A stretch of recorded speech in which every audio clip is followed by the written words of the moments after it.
ये माजी का पीटीआई जो है उसका एक हमें चीज़ नज़र आई है जो उन्होंने करने की कोशिश की जब वीओएनसी हो रहा था, जो पीटीआई मारी थी पेट्रोल पंप की सूरत में। ये वाले स्टेटमेंट जो आईएमएफ को उन्होंने कहा कि आप इनको किस्त भी ना दें और अगले प्रोग्राम में भी दें क्योंकि इलेक्शन मुतनाज़ा थे, ऐसे बयान जो हैं वो मुल्क के फ़ायदे में नहीं है।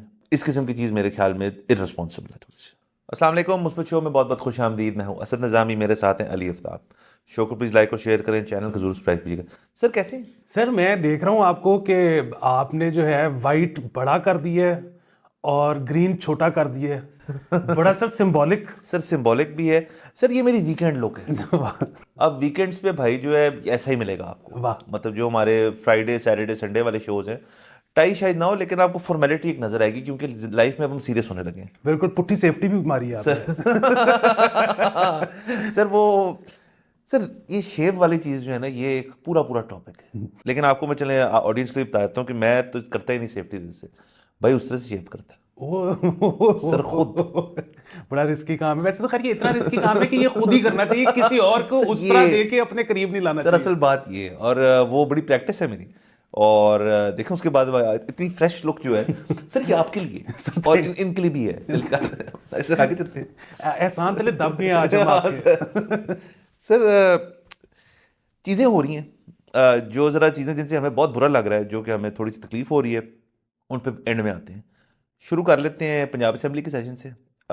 मरीम नवाज साहिबा जो हैं वो अब चीफ मिनिस्टर मुंतखब हो चुकी हैं, हलफ उन्होंने उठा लिया।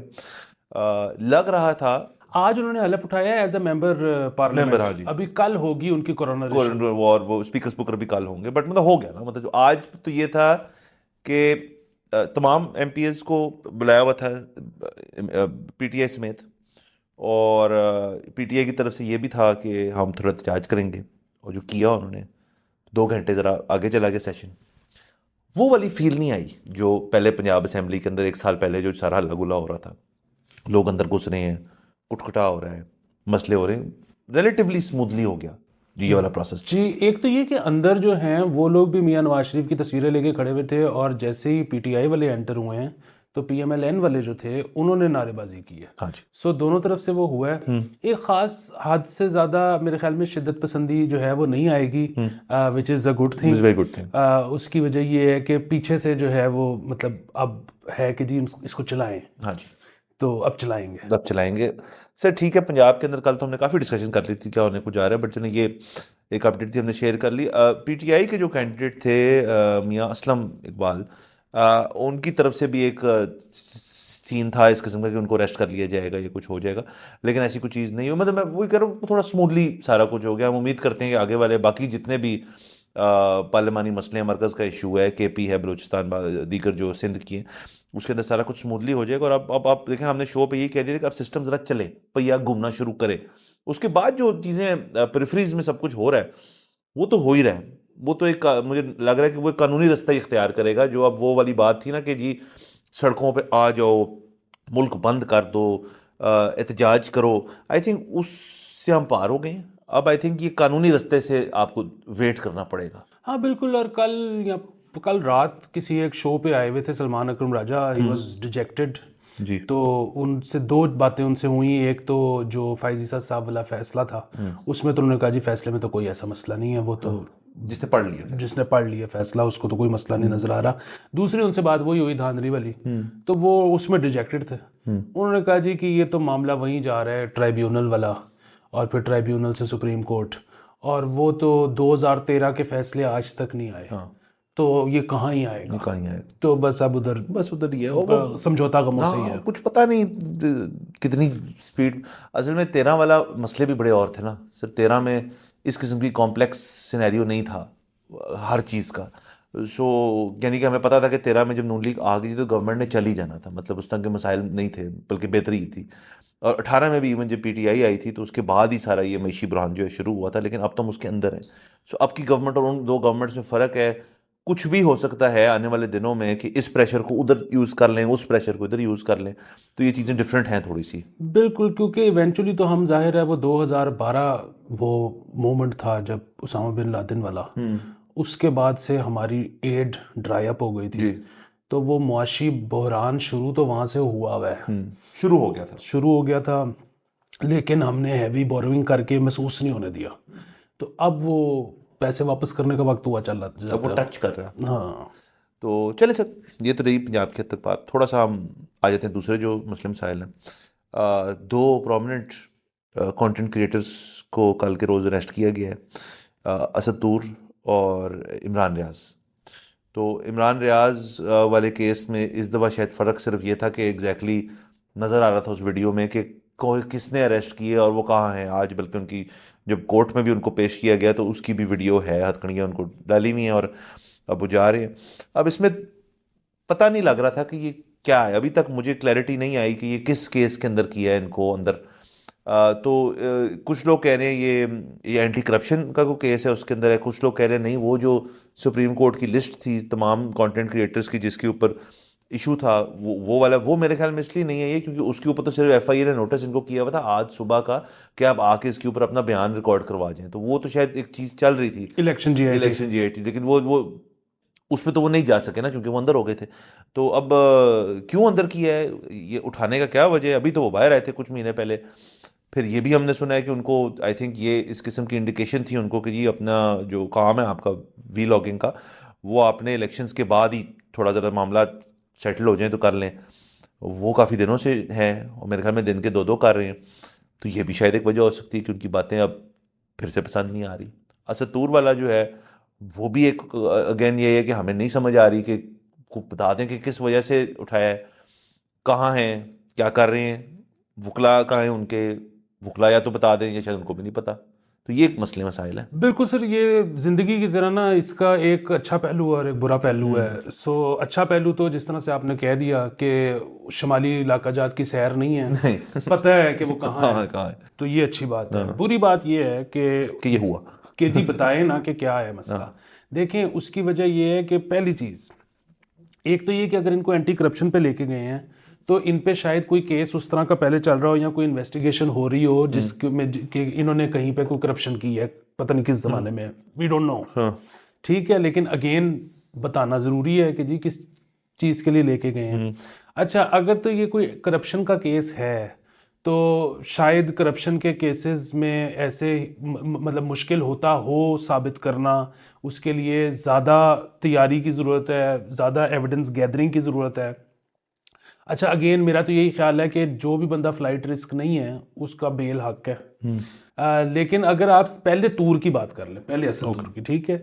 अच्छा, अगर तो इन्होंने कोई भी ऐसी बात की, इन दोनों ने क्या, हमने और भी किसी भी यूट्यूबर ने, ठीक है, कोई ऐसा इल्ज़ाम लगाया किसी पे जिसका सबूत नहीं है, अगर इंसाइटमेंट टू वायलेंस की है, लोगों को इश्तियाल दिलाया कि मार दो काट दो जी, कोई कंस्पिरेसी थ्योरी दे दी है जो कि मतलब ऐसे बना के ये बड़ा कोई पक्की बात है, कुछ भी ऐसा हुआ है तो ऐसे लोगों को सजा मिलनी चाहिए, ठीक है। लेकिन ये तो दुनिया का आसान तरीन काम है, इसके लिए प्रूफ इकट्ठा करना कि जी ये वीडियो था या ये ट्वीट थी, आप 48 घंटे में इसका प्रूफ ला दें तो आप, क्योंकि इल्जाम अगर आपके पास प्रूफ है फिर वो इल्जाम नहीं है, फिर तो वो हकीकत है, फिर तो आप कह सकते हो। और अगर प्रूफ नहीं है तो चलो फिर सैर करें, फिर सैर भी क्या, बस अदालत फैसला दे।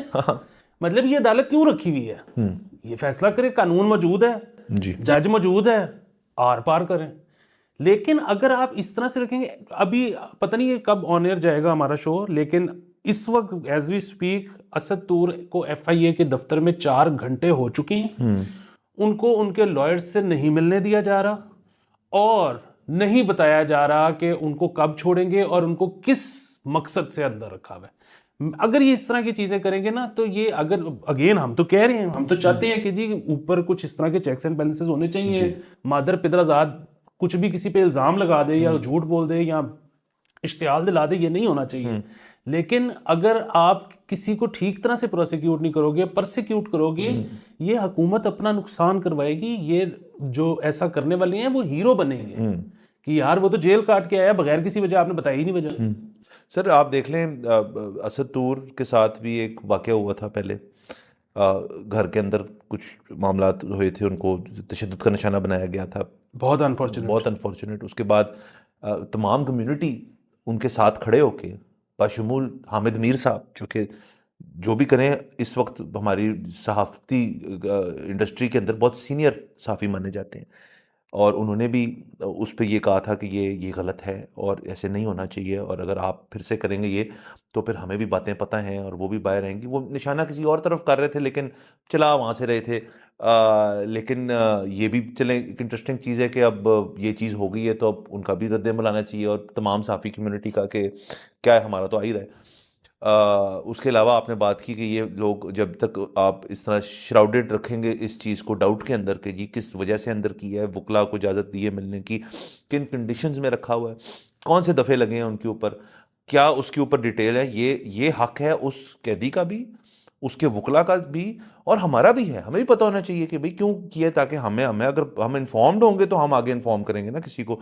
ये तो अभी देखें हम बिल्कुल एक इन द डार्क होके हम सिर्फ जो हकायक हमें ट्विटर के ज़रिए मिल रहे हैं वो भी बड़ी मुश्किल से हम ले रहे हैं वहाँ से, उनकी बेसिस पे हम ये सारी बातें कर रहे हैं, तो ये तो गलत है। और दूसरा मेरे तो ख्याल में इमरान रियाज की ये दूसरी दफ़ा अब चूंकि वो अरेस्ट हुए हैं और वजह यही होगी उन्होंने अपने वीलॉग में कुछ किया होगा, उसके अलावा तो कोई बात नहीं की होगी।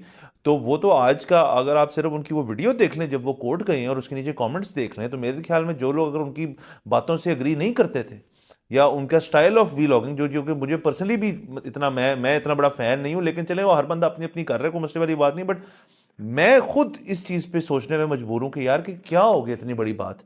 मैं खुद सोचने में मजबूर हूं कि जी इस शख्स को आपने क्यों एक बनाया हुआ निशाना कि इसकी बातें जो है हमने नहीं करनी, या तो फिर आप उस वक्त जो किया था उसी को बरकरार रखते, अब आपने छोड़ दिए और अब आपने फिर से रेस्ट कर ली। ये कितनी देर तक सर साइक्लिकल चलेगा कि जब मूड किया उठा के ले गए, जब मूड किया छोड़ दिया, फिर उठा लिया। बात फिर वही है कि मुझे तो बिल्कुल नहीं पसंद इमरान रियाज खान, और वही वाली चीज़ है कि मेरा तो ख्याल है कि वो जो 100 बातें करते हैं उनमें से 97 गलत होती हैं, लेकिन ये तो मेरा ख्याल है ना, ये मेरा ख्याल उनकी फैन बेस भी होगी जो समझती 100 की 100 ठीक है। बिल्कुल, और मेरा ख्याल जो है वो अदालत के अंदर तो उसकी कोई अहमियत नहीं है।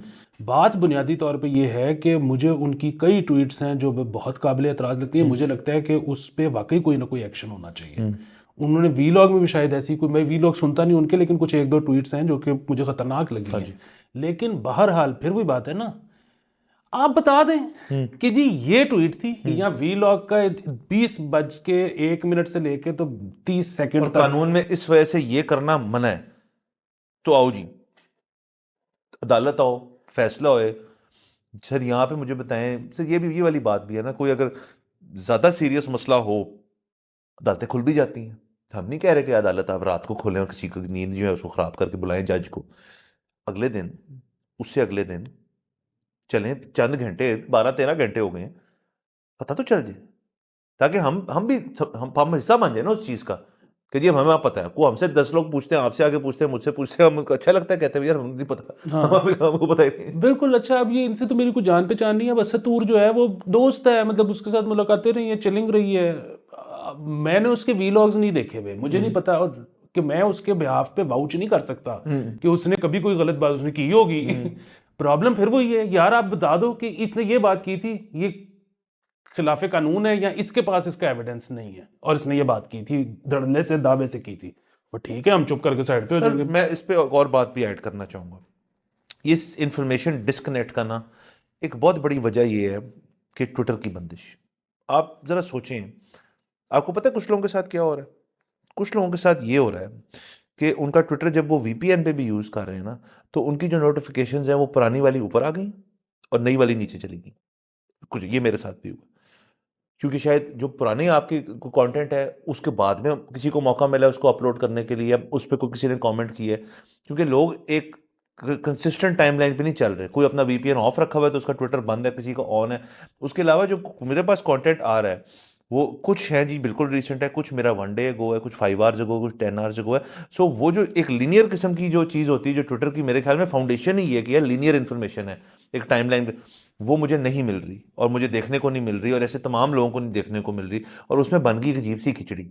अब ये काजी फाइज ईसा वाला जो केस है उसके अंदर बेसिकली अब 2 नहीं 3 चीज़ें हो रही हैं।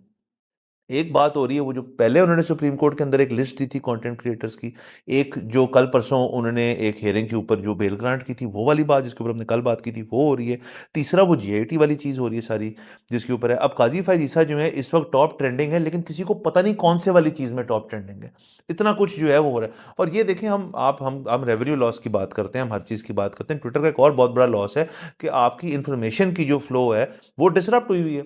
जब इंफॉर्मेशन फ्लो डिसरप्ट होती है किसी भी जगह पे किसी भी चीज़ की वजह से, फिर जो है एक मामला गलत एनार्की से, मेरा ये मतलब नहीं है कि वो लोग सड़क पे आने, वो वैसे ही किसी पर्सनल बंदे की हद तक है वो एनार्की का आलम होता है यार, कि मुझे पता ही नहीं क्या हो रहा है, मैं इन्फॉर्म्ड नहीं हूँ। अब आपकी और मेरी तो एक किस्म की बनावट ही ऐसी कि हम चाहते हैं हमारे को पता हो हर चीज़ की।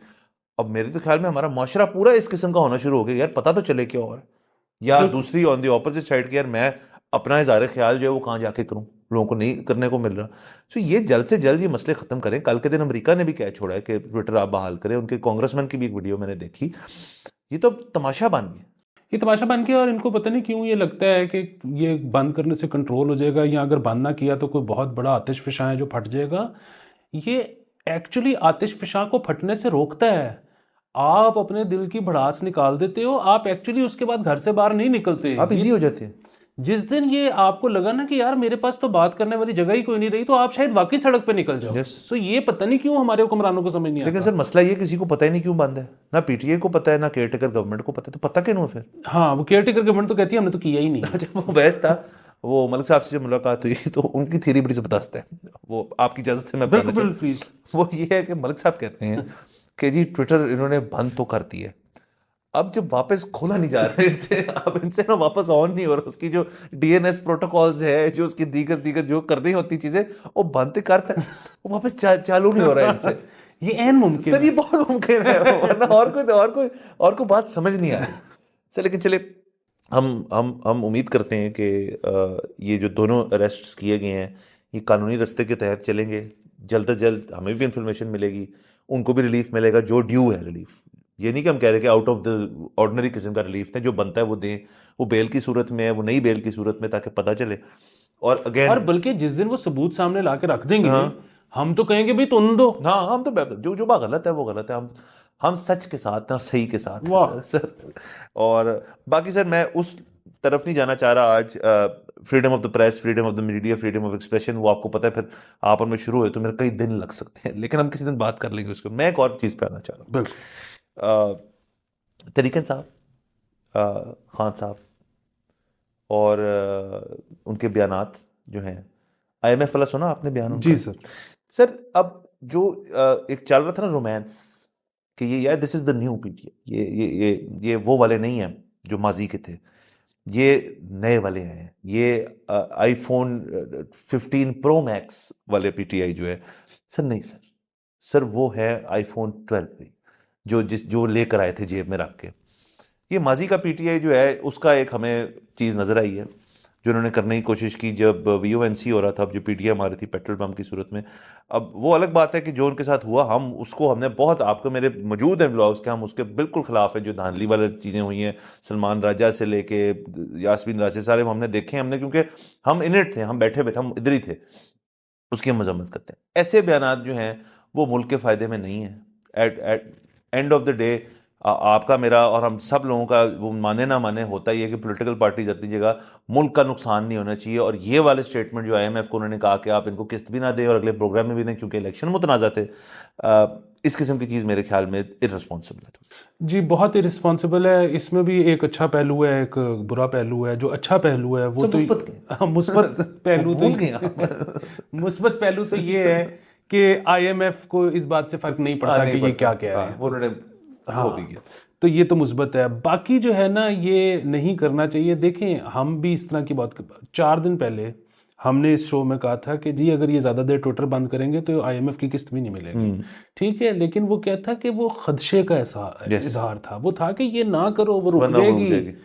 ये नहीं था कि ना दो इनको, खत लिख रहा हूं मैं। हाँ, मतलब ये प्रॉब्लम पता है क्या है? वो अब कुछ लोग जो है ना सियासत में इतना आगे जा चुके हैं कि उनको ये लगता है, ऐसा है नहीं, उनको ये लगता है कि अब अगर लोगों को, फेलो कंट्रीमैन को समेत मेरे तकलीफ भी काटनी पड़ जाए तो काट लेनी चाहिए। ठीक है, पैसे मुक जाएं, हम बस बर्दाश्त कर लें, पता लगे हुक्मरानों को क्या हो रहा है। अच्छा, वो ना, मैं दोबारा ये कहना चाहता हूँ कि आप अगर ऐसे हैं तो ये आपको लग रहा है, ऐसा है नहीं। हम ज़्यादा अगर लोड शेडिंग हो जाए तो हम नहीं रह सकते, मसले हो जाते हैं सर, मसले हो जाते हैं। दूसरी चीज़ ये है कि ये बार बार जो है ना कि वो ठीक है, हुक्मरान से नफरत भी ठीक है, मुल्क का what ever idea that you have कि मुल्क को ऐसा होना चाहिए और ऐसा ना हो तो नहीं होना चाहिए टाइप सीन, मतलब ऐसे जज्बात अगर आपके हैं, या जिस तरह से आप कह रहे थे कि जी मुल्क का नुकसान नहीं होना चाहिए, यार आप ना इसको मुल्क को भी छोड़ दें।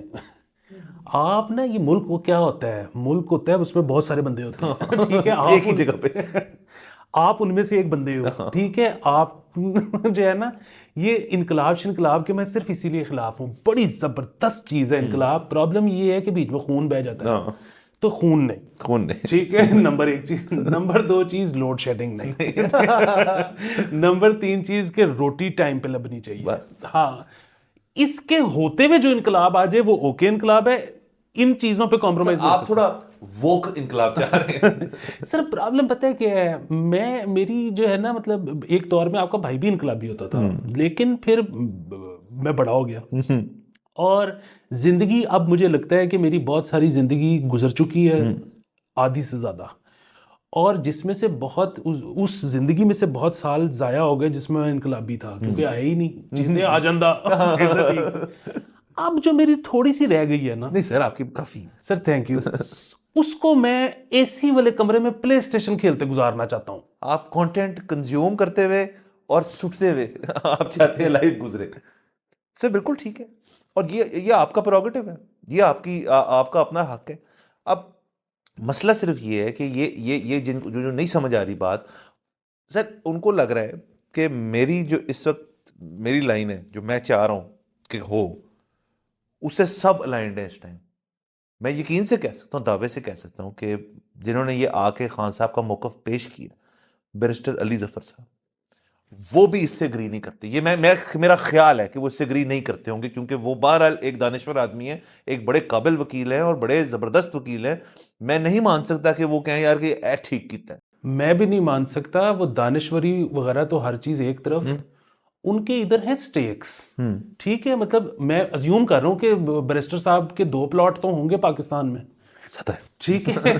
बैरिस्टर साहब के और मामलात हैं यहाँ पे चल रहे हैं, कारोबारी, उनकी फर्म है, बिल्कुल। तो मसला ये है कि कल को अगर IMF खत्म हो जाए और इधर खाने के लाले पड़े हों, वो प्लॉट कोई 20,000 में खरीदने के लिए बायर ना हो, वो तो गए। ये इस वक्त भाईजान मैं आपको बता रहा हूं कि बड़ी ही शानदार बात है कि ये मुल्क ठीक हो जाए, इससे अच्छी कोई बात नहीं हो सकती। लेकिन वो अगर आप टॉप नहीं भी अचीव कर सकते ना, तो सेकंड बेस्ट पता है क्या है, जो तक मैं जिंदा तक काला ही जाओ। मैं नहीं सर, मजीद नहीं बर्दाश्त। सर चले, ये समझने वाली चीज़ भी है, सीखने वाली चीज़ भी है कि आपका नज़रिया जो है वो तमाम लोगों का नज़रिया कभी नहीं हो सकता। इख्तलाफ लोग करेंगे। मैं मुझे यकीन है PTI के अपने कुछ फॉलोअर्स जो ट्विटर पे वैसे बहुत एक्टिव हैं, वो भी कहेंगे है कि तैयार है, और उनको तकलीफ हुई होगी। लेकिन अच्छी बात यह है कि IMF वाली चीज़ जो है, मुझे थोड़ी सी पॉजिटिविटी लग रही है कि वो लोग फॉरवर्ड कर रहे हैं कि जी नई गवर्नमेंट जो बनेगी उसके साथ हम काम करेंगे। पैसे देने ना सर उन्हें। सर इसमें एक और चीज़ ये है कि मैं फिर कुछ PTI के जो है वो देख रहा था ट्विटर के ऊपर, जो ओवरसीज़ पाकिस्तानी हैं, उन्होंने भी इस तरह की ट्वीटें करनी शुरू कर दी। अगेन उनका मैं ये नहीं कह रहा कि वो ये क्यों कर रहे हैं, जिसका जो दिल करता है वो करे, लेकिन उसमें से एक ट्वीट जो थी वो बड़ी मतलब मुझे मज़ेदार इसलिए लगी क्योंकि उसमें था कि जब तक हमारा मैंडेट नहीं ना मिलता तब तक यही कि IMF भी बंद कर दो, फलाना भी बंद कर दो। अच्छा वो था कि हाँ अपने पैसे भेजने बंद कर दो पाकिस्तान में। अगेन वो पैसे नहीं अगर आप भेजेंगे तो वो आप अपने घर वालों को भेजते हैं, वो भूखे मरेंगे। ठीक है, मतलब मुल्क को तो जो भी फायदा नुकसान होगा पहले ताड़े माँ प्यो गए। अच्छा तीसरा उसमें इससे भी इम्पोर्टेंट था कि हम अब हम बाहर पाकिस्तानी प्रोडक्ट्स इस्तेमाल करना भी छोड़ दें, जैसे कि शान मसाला। अच्छा वो इनका गुजारा है शान मसाले के बगैर। फिर वही बात है कि वो जो आपकी बेगम है तो आपने उसका मग्गू ढाप दिया कि उन्होंने खरीद के लाओ, कुटो, डालो वो हाथ से। सर चितर मार रहे हैं उससे। अच्छे चाल मसाले बंद करो।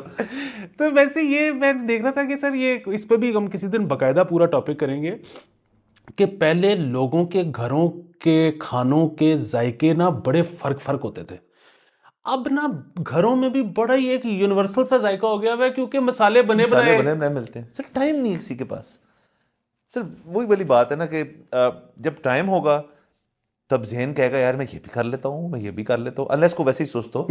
लेकिन अब वो टाइम भी नहीं है। और टाइम इसलिए नहीं, काम है कोई टीवी, क्योंकि मैं क्यों जाके बनाऊँ सारा एक एक करके। वो पड़ा है, वो डाल देंगे, बन जाएगा। आधा घंटा पौना घंटा बच गया, उसके अंदर आप 2 एपिसोड फड़का दो। मजे वाली बात नहीं है। हाँ, और ये तो वैसे मतलब एक दौर था कि आज से कुछ साल पहले तक ना बड़े परेशान, मतलब लोग खुश होते थे कि स्टोर्स पे जाके ना गोरों के वो इधर रूह अफ़ज़ा मिल रहा है। अब वो रूह अफ़ज़ा तो मिल ही रहा होगा, लेकिन अब जो ये पाकिस्तानी और इंडियन मसाले हैं ना, ये तो आपको हर स्टोर हर जगह मिलते हैं सर। हमारी कुजीन यूनिवर्सल हो चुकी है। कितनी अच्छी बात है। चिकन टिक्का मसाला, चिकन टिक्का मसाला जो कि कुछ भी नहीं है, जो कि मीठा चिकन है। हाँ, और वो हर चीज में बारबेक्यू वाला मसाला डाल देते हैं। सर चलें, बाकी बातें तो सियासी अपनी जगह रही है। ओवरसीज़ वाली बात भी अगेन इसकी हमें इतनी टेंशन लेनी चाहिए। आपने जैसे कहा कि ये अपने ख़ानदान वालों को पैसे भेजते हैं तो भेजते रहेंगे। हाँ, उससे मुल्क का भी फ़ायदा होता है, डेफिनेटली होता है। डॉलर आते हैं, गुड, और हमें और भी चाहिए। बाकी जो IMF वाली बात रही, ये अच्छी बात है कि आई थिंक थोड़ा पॉजिटिविटी का है। और हमने कल भी बात की थी, मैं आज भी करता हूँ, पहिया चलना चाहिए। अब मेरे ख्याल में हम आगे निकलेंगे उस चीज़ से, और बाकी चीज़ें जो अपना रास्ता इख्तियार करेंगी वो करेंगी। बिल्कुल। और मैं इस पे आपके तवज्जुह से ये भी कहना चाहता हूँ कि पेट्रन्स कम हो रहे हैं, पेट्रन्स भी भेजें, हमारा भी पहिया चलना हाँ चाहिए। सर, और मैं आखिरी बात आपकी तवज्जुह से करना चाहता हूँ, ये हमारा 100th एपिसोड। वाह वाह वाह वाह, सर क्लैपू। सर बिल्कुल, साहब ने माइक ही गिरा दी है। कोई बात नहीं सर 100 हो गए, और बड़ी मेहनत की हमने 100 तक पहुंचने के लिए, और अब आगे इससे भी जल्दी डबल सेंचुरी। सर सर इसी पॉइंट से इजाजत लेते हैं। Thank you so much for watching. अगले एपिसोड में आपसे फिर मुलाकात होगी। खुदा हाफिज़।